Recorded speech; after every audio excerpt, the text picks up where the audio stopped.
Guys, dahil wala akong biyahe ngayon, dahil nga may problema, bangga ako ng kaya ito muna dito sa bahay. Hindi habang ginagawa ko ang truck, ay magluto.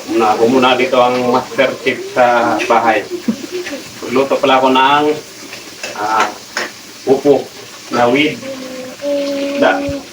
So ito na guys, natin mo. Ito na yung ating luto. Nagisa na ako ng bawang, sibuyas, bawang at kamatis. And then, ilagay na natin yung upo.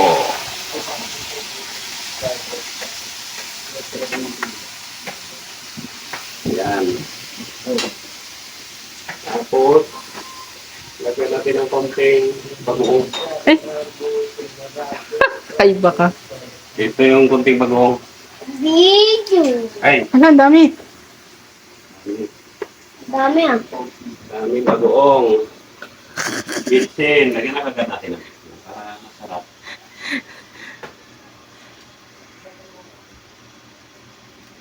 Kaya natin siyang magtubig-tubig kunti. Amoy bagoong eh. Bagoong na. So dahil na parami ang bagoong na lagay ko, nagdagan ko na ng tubig. Ingay. Ingay naman itong bata na ito. Dapat sana ay mga kung pagkatasin ko na lang dapat sa Pipi na. opo. So lagyan ko na lang ng ng konting tubig, ayan na. Kakaiba ko bagoong nilagay sa... Marami bagoong, mama. Ganda ng bagoong. Bagoong. Bagoong. Anong amoy ng bagoong? Amoy. Masarap daw. Amoy masarap.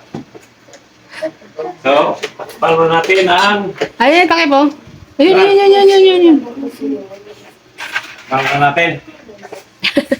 Ay, habang takpan pala, Ano?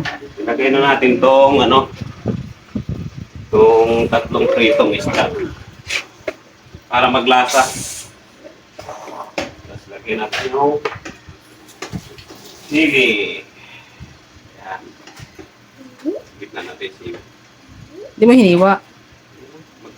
Manghang masyado. Yan. Tingnan nyo guys. Yung aking luto. O ganyan na. Antayin na lang na magpakulo. Pag kumulo na yan, tikman ko na mamaya kung di na sobra ng alat. Cut muna. Verse 3. Antay muna tayo guys ng maluto at kumulo. At yan na guys, kumukulo-kulo na ang aking nilutong upo with pritong isda. Kumukulo na siya. Saglit lang kasi ito maluto na itong mga ganitong gulay. So, talagang pang gulay ito na pang malakasan, pang masa. Karamihan to. Kasi mas marami naman ang mahirap kaysa mayaman, kaya ito. Karamihan tong niluluto talaga ng ganitong So masarap dito guys. Mas maganda kasi ang gulay para sa akin para mas masustansya sa katawan kaysa sa mga taba ng baboy.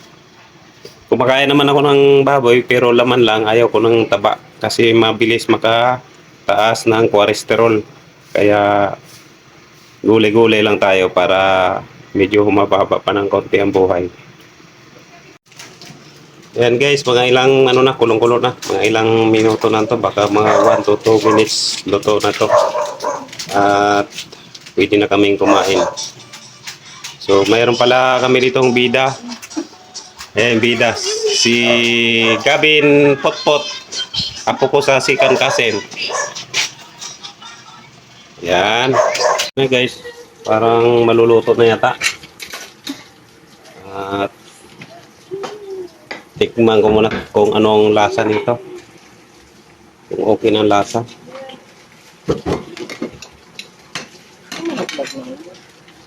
Ayan na.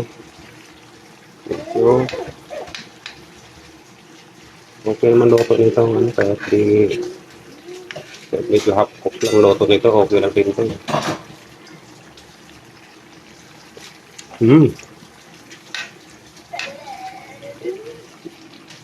Okay na. Kumulo na yung Gavin. Pwede na. Patayin na natin guys, luto na. At magsantok na kami ng aming makain. Yan.